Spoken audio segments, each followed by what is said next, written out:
స్వాగతం సుస్వాగతం అని మరి కంది శ్రీనివాసరెడ్డి గారు ఆహ్వానం పలుకుతున్నారు. కంది శ్రీనివాసరెడ్డి గారు మనకు తెలుసు, ఆదిలాబాద్ అసెంబ్లీ ఇన్ఛార్జ్. ఈయన మరి రేవంత్ రెడ్డి గారికి ఆహ్వానం పలుకుతున్నట్టుగా దీనిలో మరి ప్రచురించారు. ఇక ఛత్తీస్గఢ్లో ఎన్కౌంటర్, 12 మంది నక్సల్స్, 3 జవాన్ల మృతి. మనం దీని గురించి మాట్లాడుకున్నాం. ఇదే విధంగా కోడి మస్తు డిమాండ్, పంచాయతీ ఎన్నికల ఎఫెక్ట్. 4 రోజుల్లో 240 వరకు పెరిగిన చికెన్ ధర. రాష్ట్రంలో తొలి విడత చికెన్ ఖర్చే 30 కోట్లు.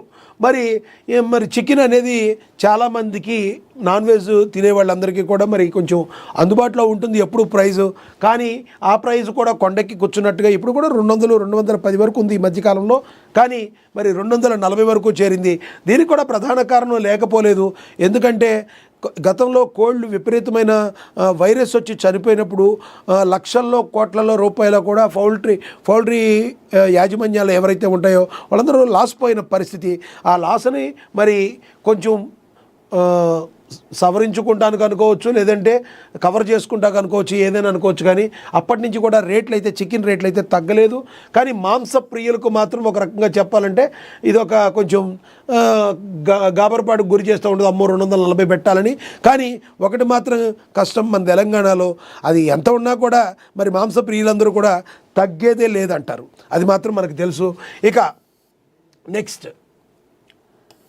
భూ సమస్యలపై త్వరలో ట్రిబ్యునల్స్ అని, ఒకే గొడుగు కిందకు land survey registration, held పాలసీపై BRS ద్వంద్వ వైఖరి, నాటి మున్సిపల్ మంత్రి ముడుపులు తీసుకుని ల్యాండ్ కన్వర్షన్ చేశారని రెవెన్యూ మంత్రి పొంగులేటి శ్రీనివాసరెడ్డి ఆరోపించారు. నోరుందని మాట్లాడితే ఎలా అని హిల్డ్ పాలసీపై స్పందిస్తూ నోరుందని ఏది పడితే అది మాట్లాడుతున్నారు. ఆనాడు ప్రభుత్వంలో MAUD మంత్రిగా ఆయనకు వచ్చిన వారికి, ముడుపులు చెల్లించిన వారికి ల్యాండ్ కన్వర్షన్ చేశారు. వారికి అవసరమైన ప్రాంతాలను రెసిడెన్షియల్ ప్రాంతాలుగా మార్చారు. మేమేం అలా చేయలేదు, పారదర్శకంగా క్యాబినెట్ తీర్మానం చేశాం. ఆనాడు కన్వర్షన్ చేసిన ల్యాండ్ వివరాల చిట్టు విప్పుతానని చెప్పి ఈయన కుండ బద్దలు కొట్టారు మరి పొంగులేటి. ఇక మనం చూడొచ్చు, దీనిలో కొనసాగింపుగా ఇందా మనం ఫస్ట్ మాట్లాడుకున్నాం, పవన్ కళ్యాణ్ జాగ్రత్తగా ఆలోచించి మాట్లాడమని. అలాగే కవితక్క మీరు చెప్పారు కాబట్టి పవన్ కళ్యాణ్ చాలా ఆలోచించి మాట్లాడతారు. మరి మీరు చెప్పడమేనా, మీరు కూడా ఆలోచించామని మాట్లాడతారా? మీరు కూడా అది చూడండి. మరి మీరేదో ఇప్పుడు బీఆర్ఎస్ పార్టీలో లేరనుకుంటే, అదేదో జాగృతి అని బీఆర్ఎస్లో ఉండేది, దానికి అధ్యక్షురాలుగా ఉన్నారు.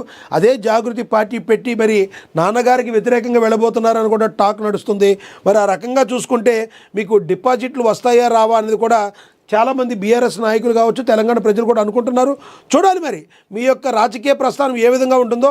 కానీ ఏదో ఒక రకంగా పబ్లిసిటీ పర్పస్ మీరు ఉండడానికి మాత్రం, అందరి నోళ్ళలో ఉండడానికి మాత్రం ఏ రకంగా ఉండాలో అవి మాత్రం సక్సెస్ అవుతున్నారు. అందులో భాగంగానే మీరు పవన్ కళ్యాణ్ని ఎప్పుడూ టార్గెట్ చేస్తూనే ఉంటారని చెప్పి మరి రాజకీయ విశ్లేషకులు కావచ్చు, ప్రజలు కావచ్చు గుసగుసలాడుకుంటున్నారు. మీరైతే కొంచెం మీరు కూడా నోరు అదుపులో పెట్టుకుని మాట్లాడితే మంచిదని వాళ్ళు కూడా హితవు పలుకుతున్నారు. ఇక తెలంగాణ మోడల్కు సహకరించండి అని చెప్పారు. మనం చూడొచ్చు, ప్రధాని నరేంద్ర మోడీని మరి కలవడం జరిగింది సీఎం రేవంత్ రెడ్డి. అదేవిధంగా ప్రధాని మోడీకి సీఎం రేవంత్ రెడ్డి విజ్ఞప్తి చేశారు. హైదరాబాద్ గ్లోబల్ సమ్మిట్కు ఆహ్వానం పలికారు. హైదరాబాద్